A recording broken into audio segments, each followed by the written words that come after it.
Bom dia a todos os presentes aqui nesse novo dia do 13º Simpósio Brasileiro de Farmacognosia. Quero cumprimentar a todos e desejar a todos um bom dia e um bom evento nesse dia, que seja um dia cheio de apresentações interessantes para que todos possam, então, curtir esse momento. E, como forma de curtir esse momento tão especial, desse evento tão grandioso, tá? Nós temos aqui o prazer de apresentar a palestrante desse momento, que é a professora Natália Cruz Martins. A professora Natália Cruz Martins, que falará sobre o tema que nós vamos discutir daqui a pouco, ela é PhD, é atualmente professora da Cooperativa de Ensino Superior, Politécnico e Universitário, é professora convidada da Faculdade de Medicina e investigadora do Instituto de Investigação e Inovação em Saúde, o I3S, da Universidade do Porto, em Portugal.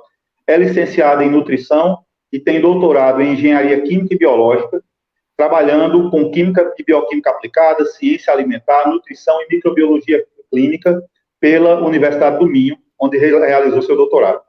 Orientou 8 teses de mestrado e doutoramento, é membro do júri da Ordem dos Nutricionistas em Porto, Portugal, e participa já de diversos projetos de investigação e tem diversos trabalhos publicados em revistas internacionais, sendo editora de diversas dessas revistas, além de ter publicado capítulos de livros e apresentado diversas conferências em eventos nacionais em Portugal e internacionais. Natália, além de tudo isso do currículo, é uma pessoa extremamente simpática que nunca se negou em nenhum momento a participar dos nossos eventos e colabora conosco fortemente, e tenho certeza que todos nós vamos nos deliciar muito com essa apresentação dela. Natália, seja muito bem-vinda, uma excelente apresentação, tá? E deixo agora a palavra com você. Leomir, tá certo? Um bom dia para você também.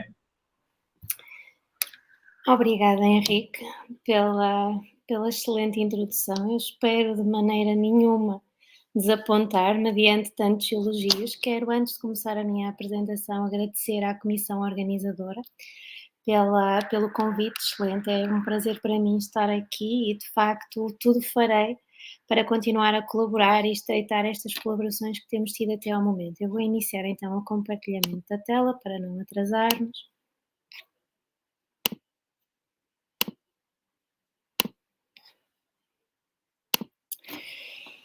Bom, creio que todos conseguem ver o título da palestra que irei dar hoje. Sensivelmente vamos ter que abreviar aqui bastante, porque senão poderíamos estar aqui um fim de semana todo a falar de bioativos naturais, o que é isto da microbiota intestinal e qual é este impacto que ela tem, então, quer na promoção da saúde, quer na prevenção e mesmo no tratamento em casos de situações patológicas. Para começar, vamos fazer então uma breve contextualização e o que é que de facto alterou nos últimos anos na nossa população. De facto, o que mais se caracteriza a nível da evolução e com esta globalização é a alteração dos hábitos alimentares. E, de facto, nós passamos de um regime em que as pessoas se alimentavam muito à base de raízes, cereais e tudo aquilo que vinha diretamente da terra para um consumo mais industrial. E, de facto, como vocês podem ver aqui nesta imagem que vos coloco, a nossa alimentação anteriormente passou para cerca de 50 a 70 gramas por dia de cereais, fibras e etc., para cerca de atualmente mais de 40% de gordura, 20% de açúcar, que antigamente não existia. E estes 50 a 70% de gramas de fibra por dia, essencialmente provenientes dos hidratos de carbono, sejam eles simples e complexos, passou então para este valor mínimo de 25 a 30%. Em associação, e como vocês podem ver aqui, o consumo de sal antigamente também era mínimo e aumentou drasticamente para cerca de 10 gramas por dia. Em paralelo, a diminuição da fibra foi drástica, passando de 40 gramas por dia para cerca de 20 atualmente.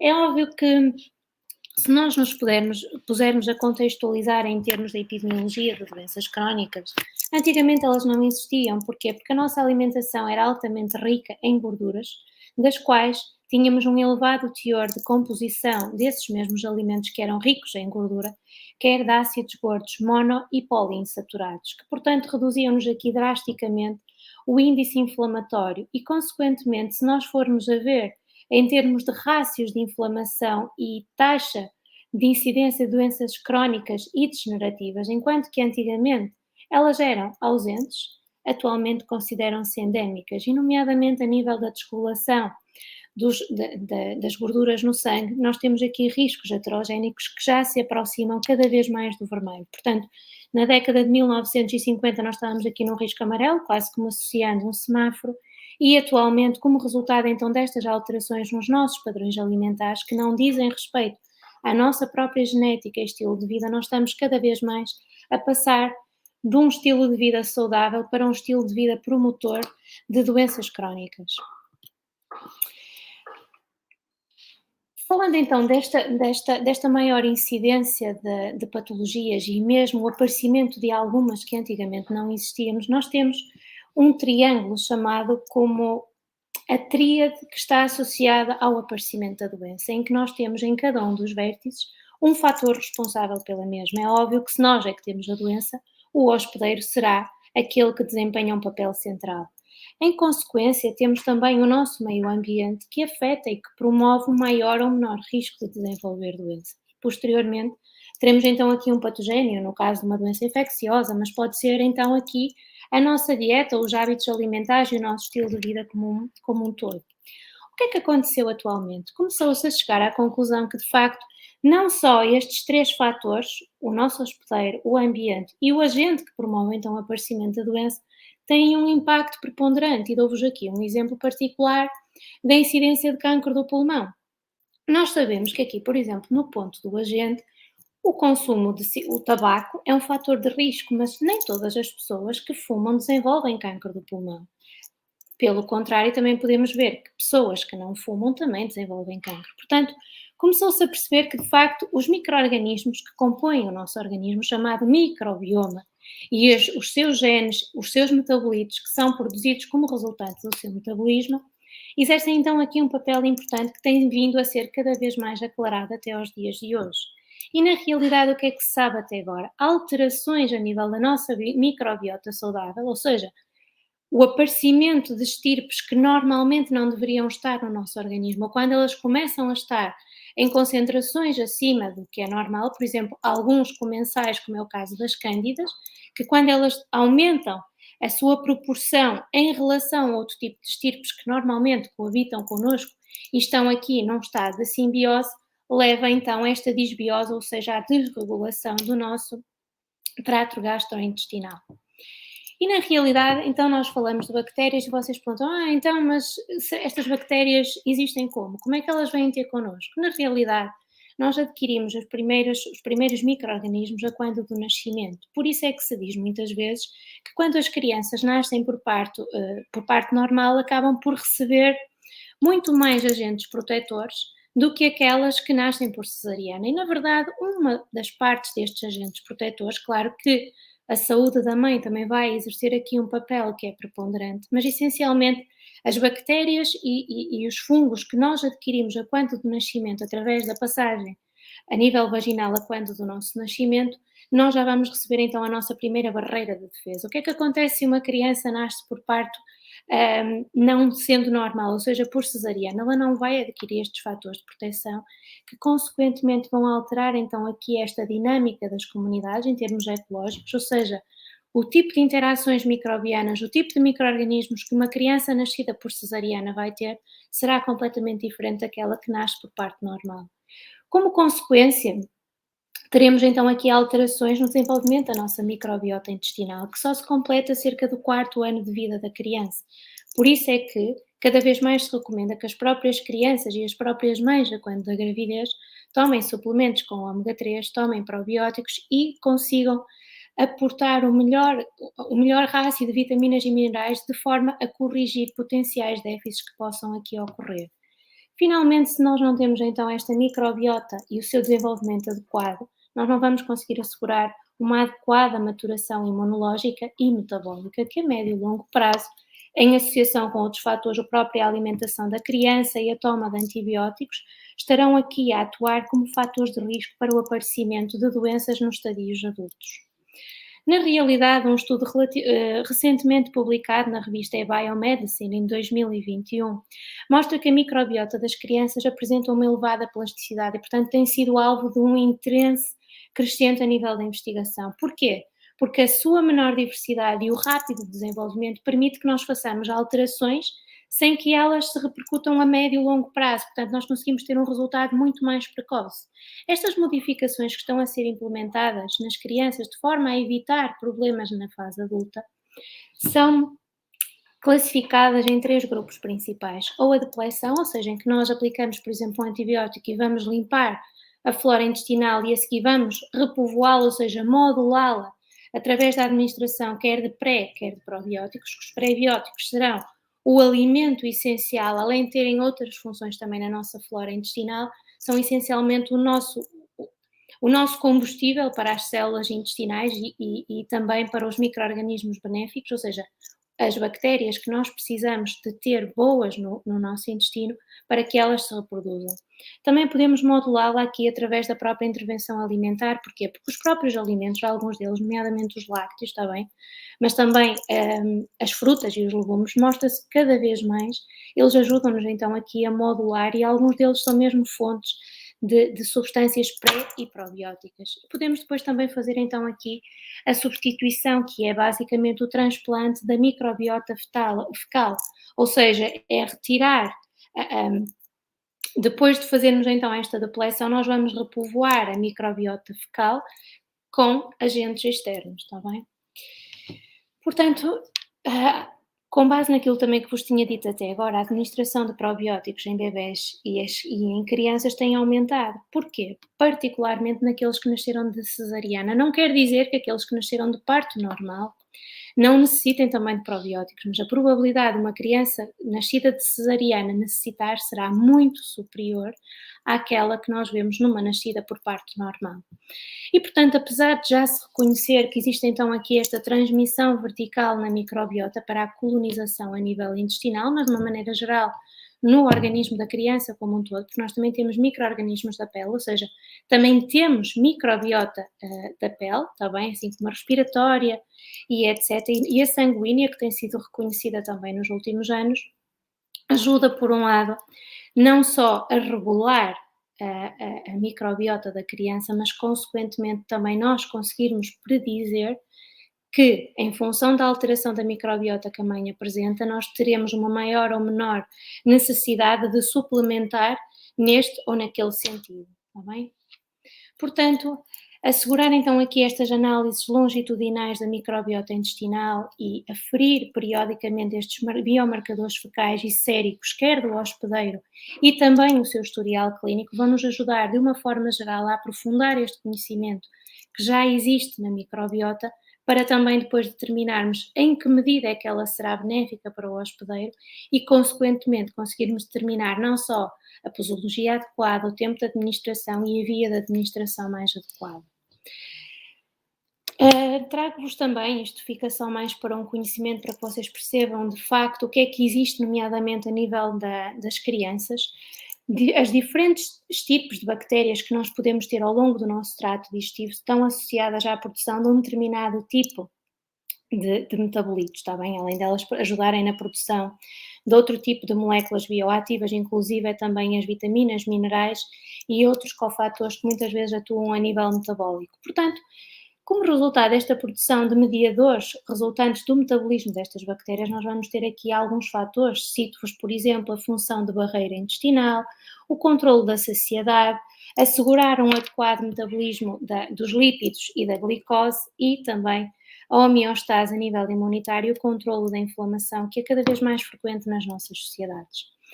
E agora vocês perguntam, mas afinal, então, porquê é que nós temos estes problemas? De facto, nós estamos a adotar cada vez mais uma dieta típica moderna, também estamos a abandonar a dieta típica mediterrânica, que se associa diretamente a uma promoção desta simbiose a nível gastrointestinal, enquanto que a dieta típica moderna está associada e é um fator de risco direto para a disbiose intestinal e, portanto, será um gatilho não só para doenças neurodegenerativas, mas também doenças inflamatórias, sejam elas intestinais, mas também a nível sistémico. Por exemplo, mesmo o próprio cancro.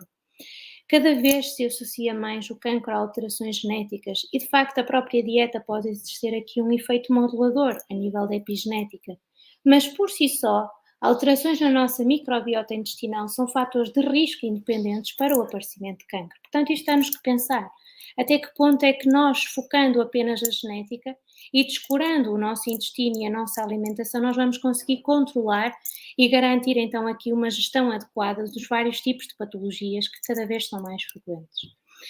Trago-vos aqui este exemplo em que vocês veem que ao longo do tempo, e apesar de haverem cancros que se podem desenvolver em mais ou menos tempo, numa generalidade eles desenvolvem-se e começam a manifestar-se após 15 a 20 anos. E aqui, não só o nosso microbioma intestinal, mas o nosso processo de envelhecimento, ou seja, o nosso estado inflamatório e oxidativo entram aqui como exercendo também um papel importante.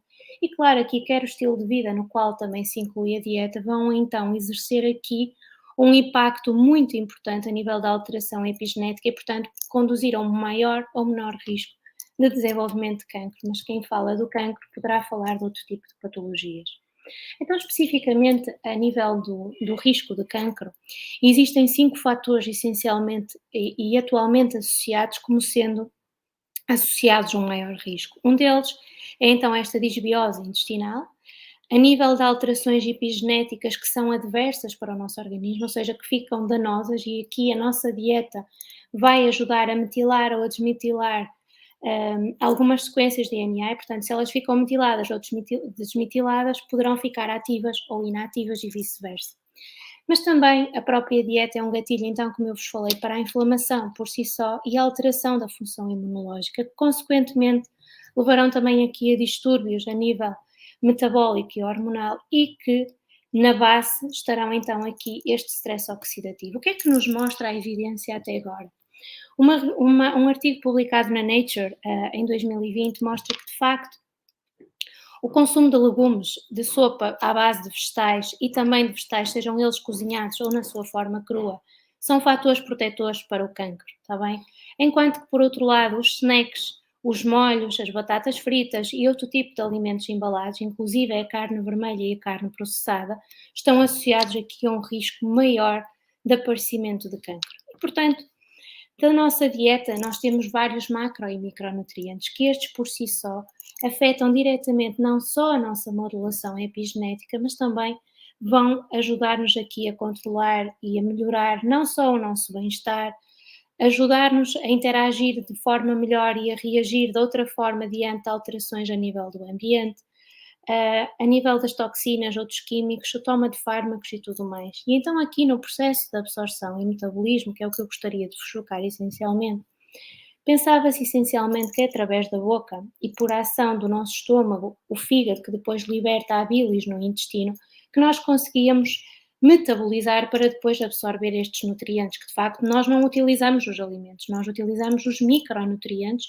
e resultando da metabolização destes macronutrientes, nós vamos absorver as unidades básicas, que será a glucose, os ácidos gordos e os aminoácidos. Mas aqui neste processo de metabolização, o microbioma exerce aqui cada vez mais um impacto crescente, portanto, temos efetivamente que dar atenção ao nosso intestino. E na realidade são cada vez mais os estudos que mostram que quer mesmo nas terapêuticas para o cancro e mesmo através da utilização da imunoterapia, a fibra dietética, o consumo de prebióticos, alimentos fermentados, algumas restrições alimentares e aqui na questão da dieta cetogénica, que ainda existem algumas reservas, estes fatores por si só vão nos ajudar a assegurar aqui um melhor balanço a nível da nossa microbiota intestinal e, portanto, corrigir aqui estes estados de disbiose.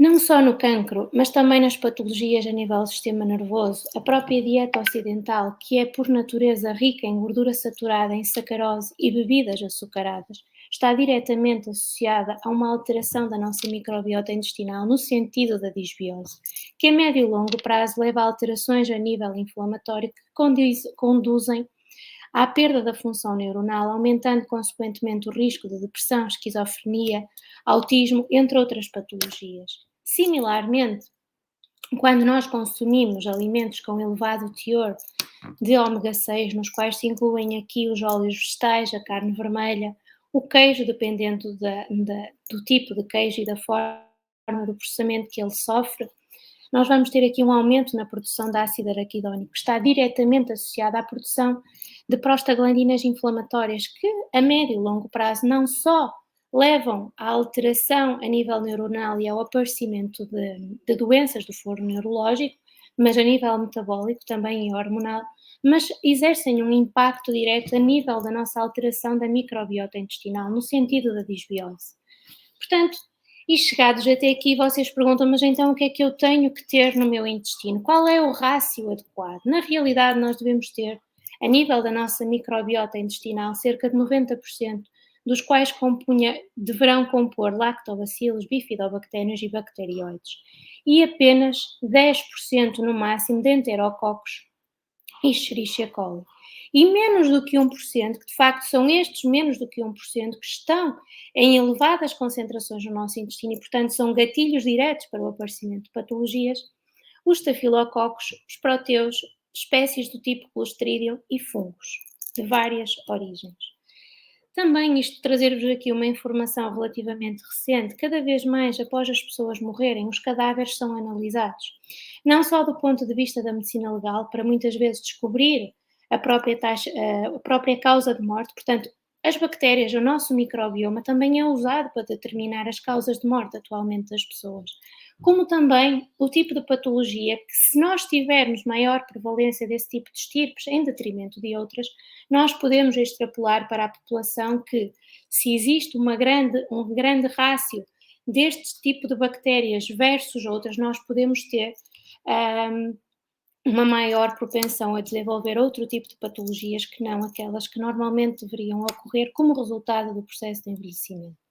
Portanto, e chegados até aqui, já chegamos à conclusão que, de facto, os probióticos parecem exercer aqui um papel importante. Na realidade, eles não só modulam diretamente a nossa microbiota, está bem? E, portanto, ajudam a corrigir estas alterações que depois vão conduzir a alterações no estado de homeostasia, mas também ajudam aqui a remover estes patogénios que muitas vezes aderem na nossa mucosa e, portanto, através da secreção de moléculas bioativas como resultado do seu metabolismo, eles ajudam a eliminar estes patogénicos que normalmente não deveriam estar, promovem então esta secreção de muco para quê?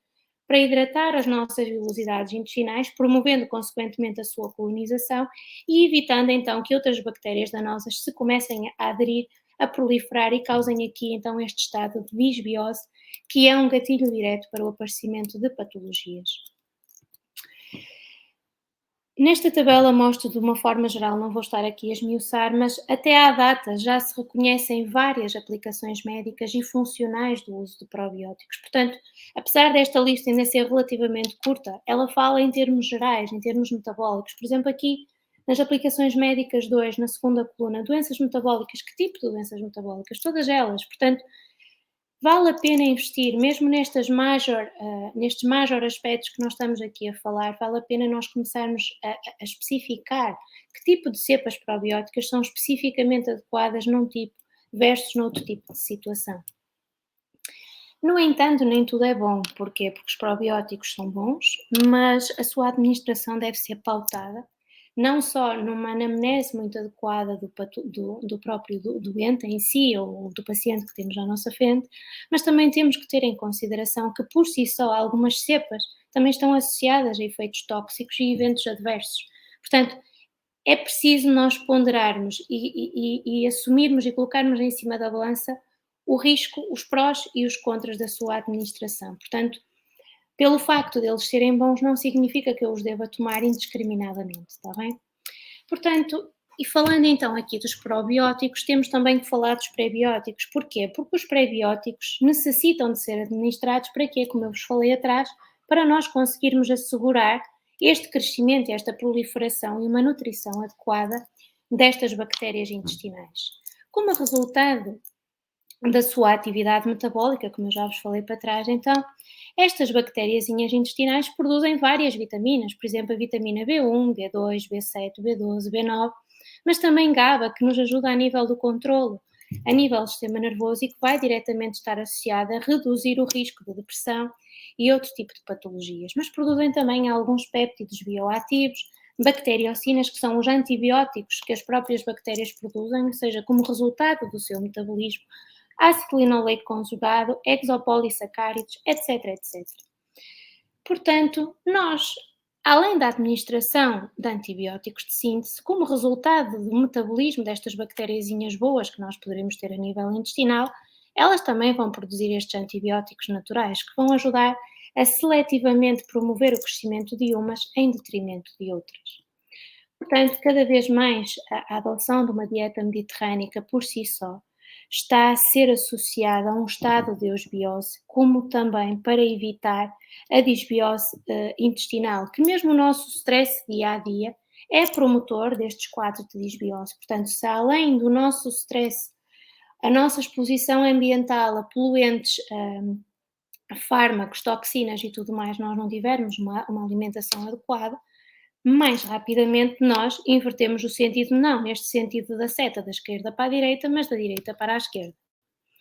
Portanto, nós já falamos até aqui, a dieta mediterrânica exerce um efeito modulador, ou seja, os alimentos que a compõem não só estão diretamente associados a uma redução do risco de patologias, como por outro lado, vão modular então este microbioma intestinal, que é bilateralmente modulado também pelos alimentos que nós ingerimos e, consequentemente, também os alimentos que nós ingerimos vão modular o tipo de bactérias que nós temos, em detrimento umas versus as outras. Deste tipo de alimentos, então, que compõem a nossa flora intestinal, os polifenóis, e se nós assumirmos aqui a dieta mediterrânica, cuja base serão os cereais, as frutas e os legumes, eles são altamente ricos em polifenóis. Destes polifenóis que nós ingerimos na nossa alimentação, cerca de 5 a 10% atingem o intestino delgado, melhorando então a função da barreira intestinal, modulando a produção de muco e a secreção de peptídeos antimicrobianos e diretamente influenciado o nosso estado imunológico. Destes também que ingerimos, 5 a 10% chegam ao intestino delgado, mas 90 a 95% vão atingir o cólon, onde aqui são metabolizados pela nossa microbiota intestinal e vão então afetá-la consequentemente, está bem? Que tipos de compostos fenólicos nós temos? Essencialmente eles são divididos em 6 grandes grupos. Os grupos dos ácidos fenólicos, dos taninos, flavonoides, stilbenos, linhanos e curcuminoides. Cada um deles, apesar de todos terem este potencial, estão mais direcionados a um efeito versus outro. O que é que elas fazem? Por um lado, elas vão produzir, como resultado da metabolização das bactérias intestinais, alguns compostos bioativos que depois vão exercer atividades biológicas no nosso corpo. E, por outro lado, os próprios metabolitos que são produzidos como resultante destas bactérias intestinais são eles próprios moduladores da flora intestinal que vai prevalecer no nosso intestino, entre flora benéfica e flora oportunista. Mais recentemente, além destes compostos fenólicos, também os péptidos bioativos têm vindo a revelar-se como exercendo um impacto importante a nível da nossa saúde gastrointestinal. Eles promovem então a mobilidade do nosso intestino, a motilidade, ou seja, aceleram o nosso trânsito intestinal, ajudam aqui na secreção hormonal e também exercem aqui uma função de barreira a nível físico, químico, biológico e também a nível imunitário.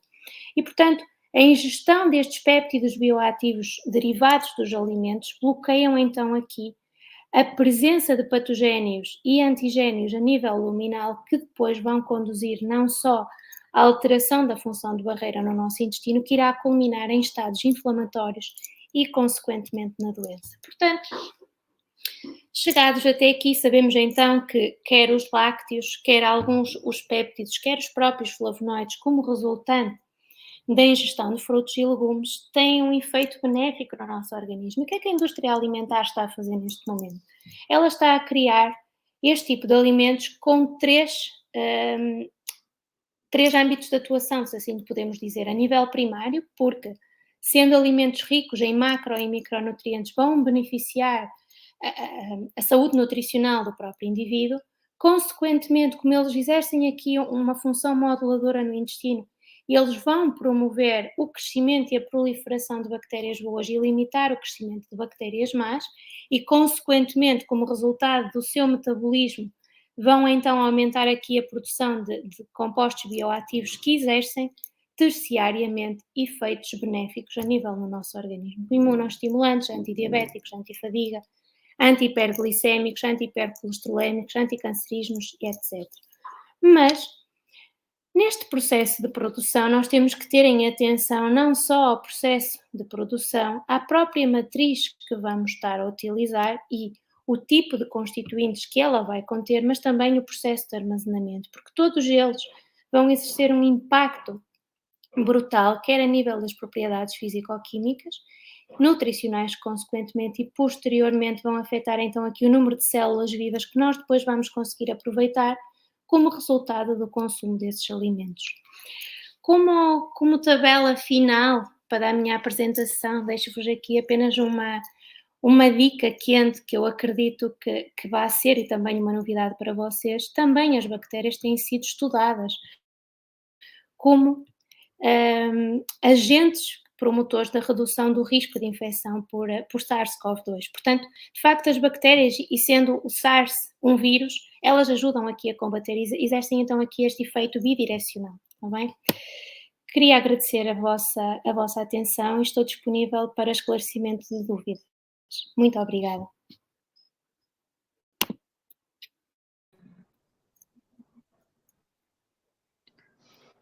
Muito bem. Primeiramente, agradecer a Natália pela apresentação brilhante que foi, muito esclarecedora, muitas informações novas. Essa área de microbioma é uma área que está crescendo muito rapidamente a pesquisa em todo o mundo. E nós temos aqui algumas perguntas feitas sobre essa aplicação do microbioma em algumas situações da nossa vida cotidiana. Tá? Tem até alguns fatos aqui interessantes. Vou fazer, então, a leitura das perguntas. Se mais alguma surgir, Natália, eu vou, então, anexando a essas outras. As primeiras duas perguntas são justamente do Lucindo, que é um grande curioso nessa área de microbioma. O Lucindo, tá? Não sei por que ele pergunta isso, o consumo de álcool interfere de que forma na microbiota? Há dados científicos que confirmem esse prejuízo? Por que a pergunta? Ele fala aqui. Porque diversos relatos falam que o consumo de bebidas alcoólicas como o vinho de forma moderada pode ser benéfica à microbiota para a digestão de proteína. Então ele pergunta a você qual é a sua opinião sobre isso, o que é que você tem a nos trazer sobre essa informação. Obrigada, Henrique. De facto, o tema do álcool é um tema quente. Porquê? O vinho reconhece-se há vários anos que é benéfico. E, na realidade, o que é que o vinho contém? Contém polifenóis. E esses polifenóis, como nós vimos durante a apresentação, eles exercem então este efeito. Portanto, consumo moderado, no caso de uma mulher, um copo de vinho por dia, e no caso do homem, até 2 à refeição, exercem então aqui um potencial protetor. Qual é o problema que nós temos vindo a observar até à data? Para conservarmos o vinho e para que ele tenha um tempo de prateleira maior, é-lhes adicionado os sulfitos. Os sulfitos são, por sinal, moléculas que alteram não só a estrutura química, como também vão potenciar a eventual ocorrência de efeitos adversos. Porquê? Porque os próprios sulfitos, por si só, já têm vindo a ser associados como agentes pró-cancerígenos. Portanto, é benéfico sim, mas em doses moderadas. Portanto, as evidências vão existindo relativamente ao vinho. É benéfico quem consome. Quem não consome não vai beneficiar por passar a beber vinho com propriedades antioxidantes, então aqui moduladoras da nossa microbiota. Até porque o próprio álcool, e quem está no laboratório e trabalha com microbiologia, o que é que o álcool causa às nossas bactérias ou fungos? Dependendo da sua concentração, ele tem um efeito letal. Portanto, se nós moderarmos, e apesar do vinho ajudar então aqui no processo digestivo, se ele for moderado, nós conseguimos tirar todos os benefícios dele. Quando é excessivo, e tirando aqui a exceção do vinho e falando da cerveja, por mais que ela tenha Saccharomyces na sua composição e tenha também aqui um efeito probiótico, se bem que dentro de um rácio e de uma percentagem, de uma janela muito mais estreita do que as bifidobactérias e os lactobacilos, o mesmo não se vai aplicar no caso das bebidas brancas, por exemplo, o whisky, e outro tipo de bebidas, os licores, etc, etc. Portanto, bebidas alcoólicas sim, moderadas, de preferência só o vinho, está bem? Excelente. Temos aqui, então, uma outra pergunta. Isso é ótimo saber, Natália, porque é importante para a gente começar a controlar um pouco essa questão do consumo dessa bebida. O Lucindo faz uma outra pergunta também interessante, baseada na sua apresentação, que é o seguinte: como a suplementação por kefir pode interferir no eixo microbiota, cérebro e intestino e influenciar na doença de Parkinson? Há evidências desses benefícios? Por quê? Porque tem sido muito comum a indicação do uso por nutricionistas, a utilização do kefir, que é um fermentado de um material fúngico, tá? Para evitar doenças neurodegenerativas. Mas a grande pergunta é, de fato, esse efeito benéfico, protetor ou preventivo já foi evidenciado de forma sólida?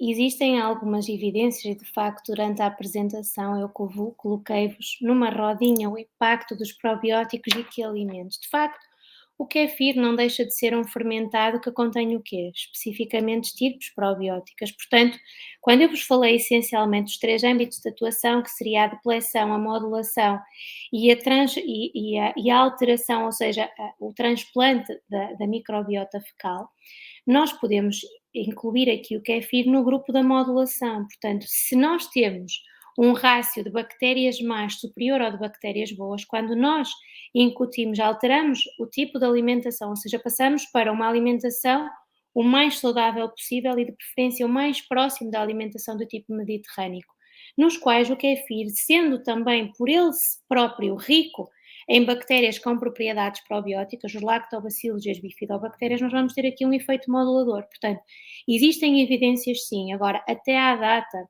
existem muitos resultados que são contraditórios e isto vai ter diretamente um impacto do tipo de patologia que estamos a analisar, o tipo de estirpes e a origem da qual elas provêm, a concentração de bactérias ativas que de facto são administradas no indivíduo e, consequentemente, a duração do estudo, porque eu vou ter um resultado se o meu estudo durar apenas 3 semanas e se eu fizer uma análise ao fim de 3 meses, seguramente os resultados serão completamente diferentes. Portanto, apesar de existirem já evidências, o facto de nós não termos uma padronização e não termos vários estudos com os mesmos tipos de metodologias, nós não podemos tirar conclusões ainda muito seguras. Perfeito. Creio que foi bem elucidativo mesmo. Antes de passar para a pergunta, temos a pergunta também aqui do Gabriel, mas antes de passar para essa pergunta do Gabriel, eu tenho uma outra, eu mesmo tenho uma pergunta sobre um ponto que você falou que eu achei muito interessante e muito, como é que eu poderia dizer, inovador. Você falou de uma correlação entre o efeito protetor da microbiota no combate a vírus, citando o Covid-19. Tá? E eu fiquei muito curioso para saber por quê? Porque já existem bactérias que têm a capacidade, já isso aí no ambiente, de fagocitar vírus. Como seria esse efeito? Tem alguma coisa já descrita de como seria esse efeito protetor da bactéria sobre esses vírus causadores de infecções, por exemplo, pulmonares, como no caso do Covid? Porque a mesma coisa poderia ser estendida e compreendida com outros vírus, como o vírus da gripe, influenza, tá certo? Ou astrovírus, que são vírus causadores de diarreias também. Então, como seria mais ou menos essa questão será que você você tem alguma informação de como seria esse mecanismo de ação da bactéria prevenindo, ou é uma coisa muito nova ainda que foi observada, mas ainda tem que se aprofundar mais? Existe ainda pouca coisa, mas a pouca que existe já nos vai direcionando em 2 vias principais. A primeira delas foi, como nós falamos, tal qual a metabolização dos macro e dos micronutrientes que nós ingerimos pela microbiota intestinal levam à produção das chamadas bacteriocinas, no caso das bactérias, e essas por si só exercem potencial antimicrobiano. Portanto, no caso da presença de um vírus, vai dificultar a sua reprodução e a sua entrada nas células. Por outro lado, estas substâncias, além das bacteriocinas, também são produzidas algumas substâncias bioativas, está bem? vitaminas e etc., que essas por si só, como atuam como cofatores enzimáticos, o que é que vai acontecer? Elas vão bloquear, por exemplo, no caso da proteína ACE2, a enzima que converte a angiotensina, que é um dos principais gatilhos de ligação do SARS com as nossas células para depois entrar e passar à sua fase de reprodução, nós, com estas bactérias, vamos conseguir bloquear a ligação desses vírus. Por outro lado, e como nós vimos também em termos das vilosidades intestinais, se estas bactérias boas ajudam na produção de muco, que depois vai exercer então aquela barreira de proteção, no nosso sistema respiratório, ou seja, nos nossos pulmões, ou seja, na árvore respiratória, está bem? Cada vez mais o microbioma respiratório tem vindo à baila. Porquê? Porque diretamente a presença de algumas tipos em detrimento de outras está associada à presença e ao desenvolvimento de doenças respiratórias. Portanto, esta camada de muco produzida por estas bactérias boas, está bem? Bactérias, micobactérias e fungos, porque os fungos também têm propriedades probióticas, elas vão nos também proteger contra a entrada desses mesmos vírus ou agentes patogénicos que depois passam das mucosas, no caso da árvore respiratória e no intestino, para a circulação e depois nos causam doenças. Portanto, elas atuam em dois grandes vértices. Então, na verdade, a questão seria mais um efeito indireto da microbiota sobre a ação do vírus. E também direto, se nós tivermos uma camada de proteção nas mucosas ou mesmo na mucosa intestinal ou respiratória, elas nem sequer passam para o interior, não entram no nosso organismo. Causaria um efeito barreira. Direto e indireto, sim. Causaria um efeito barreira. Muito interessante isso, muito interessante mesmo. E também porque elas ajudam na produção de citocinas com potencial inflamatório e estimulam o nosso sistema imunitário, portanto, vão ajudar o nosso organismo a combater a entrada de potenciais invasores. Eu, particularmente, eu vejo no que você acabou de falar, um potencial de aplicação direta e rápida, principalmente no controle de infecções de surtos diarreicos de origem viral, que é muito comum em crianças, tá certo? E que é um fator até hoje de grande preocupação em países, principalmente pobres, tá? Por conta da dificuldade de controle desses surtos. Sim, e a nível tópico também. Sim. Exatamente, que seria interessante, muito bom. Excelente, adorei esse tema, depois a gente vai conversar mais, Natália. Por último, o Gabriel, ele falou também, por último, na verdade, não, né? O Gabriel, ele pediu o seguinte, devido à internet, problemas na internet, alguns slides que você apresentou saíram meio borrados.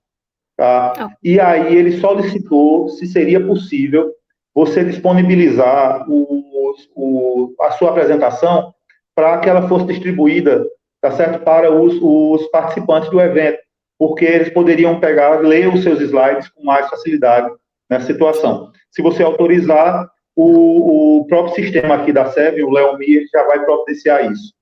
Tá joia? Ok. Senão também posso depois mandar-vos, se tiverem interesse, também as versões full text, os artigos completos, para que possam aceder e aprofundar o conhecimento. Com certeza, o Leomir pode divulgar também o seu e-mail para que as pessoas entrem em contato e solicitem os artigos, então. Então, já fica, então, autorizado. O Lucino está fazendo uma outra observação aqui. Ele está fazendo um estudo sobre o uso do kefir em modelo de desenvolvimento de Parkinson, e está citando aqui que os resultados são promissores. Então, realmente, esse potencial do kefir é muito interessante mesmo. E é curioso, porque é uma coisa que geralmente a gente tinha contato, nós tínhamos contato, mas nunca nos interessamos tanto nessa parte do estudo. Então, é interessante como está trazendo à baila várias informações novas e possibilidades novas de trabalho. Certo? Deixa eu ver, será que tem mais alguma pergunta? Lucindo, eu acho que não tem mais perguntas. Então, eu vou, primeiramente, antes de passar a palavra para você, Natália, para você fazer a sua última apresentação aqui, dizer suas últimas palavras aqui na nossa apresentação, quero lhe dar os parabéns pela excelente palestra. O tema é super interessante. Eu, particularmente, sou apaixonado por essa parte de microbioma. É uma das coisas que eu pretendo um dia enveredar mais e aprender mais e pesquisar mais sobre isso, tá? E agora, sabendo que você está tão no meio disso, vai ser minha professora, então, nesse sentido, tá? Vou começar a lhe perturbar como professora, tá? E muito obrigado por ter abrilhantado com sua palestra o 13º Simpósio Brasileiro de Farmacognosia. Natália, suas palavras, então, tá? Passa a palavra para você.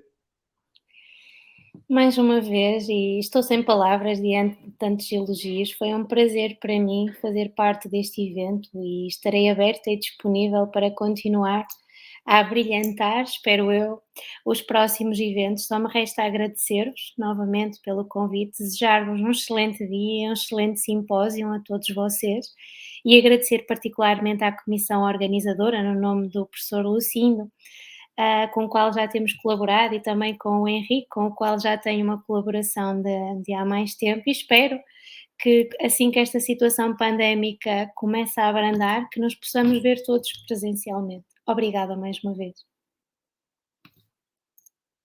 Bem, Natália, com isso, então, encerramos a palestra da professora Natália. Quero desejar um bom dia à Natália, no caso lá em Portugal é boa tarde, tá? E desejar um bom dia a todos os participantes do 13º Simpósio Brasileiro de Farmacognosia e, novamente, prestar meus agradecimentos e dar meus parabéns a toda a comissão organizadora desse evento, que está sendo, no formato online, extremamente benéfico e extremamente interessante. Tá? Um bom dia a todos e uma boa tarde a todos aí em Portugal, Natália. Muito obrigado pela sua participação. Adeus.